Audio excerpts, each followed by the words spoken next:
The COVID vaccine has now shown tremendous progress in our fight against COVID. A TikToker is now being called a transphobic for making another sexuality. And finally, I just finished watching WandaVision, and I wanted to tell you what I thought about it. I am Luke Krotzer, and welcome to another exciting episode of The Luke Krotzer Show.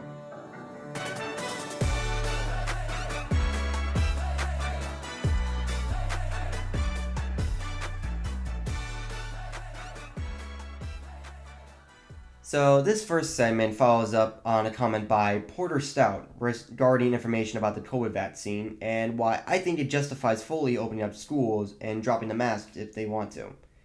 Point 1. According to the CDC, there has been roughly 29 million cases of COVID in the US. Of that roughly 29 million, 527,726 people have died from it. When given no other numbers or information, that actually sounds pretty scary, right? Well, let's try to break this down a little further. So here are some facts according to the CDC. Age group 0 to 4, less than 0.1% chance of death. Age group 5 to 17, less than 0.1% chance of death. And age group 18 to 29, less than 0.5% chance of death. And that covers students and young teachers. Now, you also have average teacher ages between 32 and 46, depending on the state. So let's check those out. Ages 30 to 49 ranges between 1.1% to 2.8% chances of death. So comparing this to a common flu, for kids 15 and under, their chances of death by flu is 1 in 155,535, which is significantly higher chance of death than in COVID. For COVID, it is 1 in 1.2 million of death, and that's before the vaccine. Okay, so point 2. According to TheHill that talks about the study of Pfizer, BioNTech, and Israel's health ministry, the vaccine is 98% effective in preventing COVID symptoms such as a fever. It is 99% effective in preventing deaths and even hospitalizations. And finally, it is 89.4% effective in stopping the spread of COVID. So when you go back to my original stance on the vaccine with fully opening schools and dropping the mask if you want to, it is less dangerous than the flu for most kids and comparable to the flu for average teacher ages and college students. That, coupled with the fact of the vaccine effectively preventing death by 99%, preventing symptoms by 98%, and stopping the spread by 89.4%, I'm pretty sure my stance is justified on the matter. Not to mention, there's also the fact that 98.2 million people, roughly 1/3 of the US population, have already taken the vaccines as well. Links to the site where I got this information is in the description box below, so if you want to get a little more information on it, you can go see it in the description. So this next segment is going to be a little more lighthearted, a little political, but it's going to be entertaining regardless. So the other day, while I was watching one of my favorite podcasts, the Matt Walsh Show, he ended up talking about a new type of sexuality that's now part of the thousands of sexualities that's been used all over the US. This new sexuality is called super straight. This new sexuality started making its trend after a TikTok post by a TikToker named Kyla Royce. This is the TikTok that he made. Yo guys, I made a new sexuality now, actually. It's called super straight, okay? Since straight people or straight men as myself, I get called transphobic because I wouldn't date a trans woman. You know, they're like, would you date a trans woman? I'm like, no, why? That's a female. No, like, that's not a real woman to me. Like, I want a real woman. No, you're just transphobic.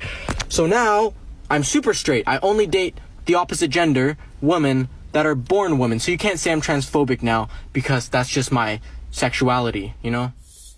Okay, so after he posted this video, immediately it started churning online. Many people were already identifying as super straight after it came out. And what's funny is that now people are making pride flags of this new sexuality. And what's even funnier is just how people are responding to it. Many people from the LGBTQ community went off on this guy. A lot of people are already calling this guy transphobic, homophobic, and every other phobic you got in the book. I bet even people who identify as attack helicopters were already dropping bombs on this dude.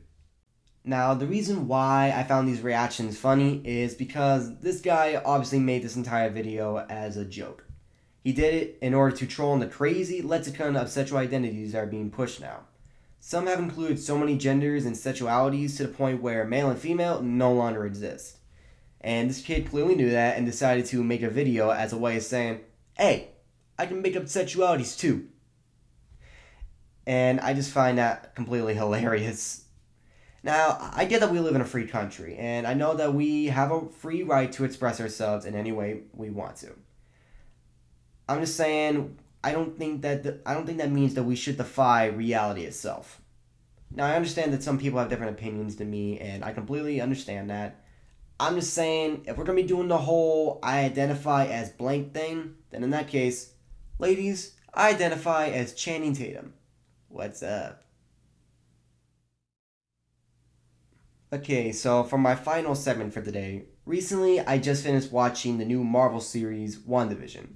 And since I haven't reviewed any movies or shows in a while, I figured I can give you this one today. Now, I do warn you, there will be spoilers ahead, so I caution you. One thing I did like about the show was how they were actually able to blend the different realities of the whole series. They were able to take the MCU, an action-packed franchise, and transform it into a very mysterious sitcom. I thought I was going to be a little bit bored with the fact that it wasn't like other MCU series, but I was wrong. This show, every episode, left me wondering what was going to happen next, whether the story took place in the real world or Wanda's world, and it kept me entertained regardless. Another thing I did like about the show was how they were able to take the MCU side characters and give them a bigger role. And what I found a little funny is that how they were from different franchises. We got Monica Rambeau from Captain Marvel, Agent Woo from Ant-Man and the Wasp, and we got Darcy Lewis from Thor. And I just kind of thought it was a little interesting how they were able to bring side characters from other Marvel movies and give them bigger roles in the MCU. And now that Monica has superpowers, we will definitely be seeing her in future MCU films. Now, obviously, I did enjoy the performances done by Wanda and Vision. The actors brought their A game when it came to this, and I enjoyed it regardless. Now, just because there were a few things I did like about the show, it doesn't mean that there weren't any issues. Nothing too bad, but there were a few plot holes I did find a little confusing. A good example would have to be the scene between Darcy and Vision, when Darcy was trying to explain to Vision, WandaVision, what happened to him in the real world 5 years ago. I mean, I'm not gonna lie and say that she probably did know a few things about the blip and how that escalated. I'm not gonna deny that that didn't happen. But you're telling me that she knew that Vision died twice in Wakanda and that Wanda killed her the first time? I mean, it just didn't make any sense to me, and I don't really know how she would have known that. Granted, probably Doctor Strange made a spell to tell people that everything happened, but I doubt that. And obviously, they did make this entire joke in the script, but it was still a little confusing regardless.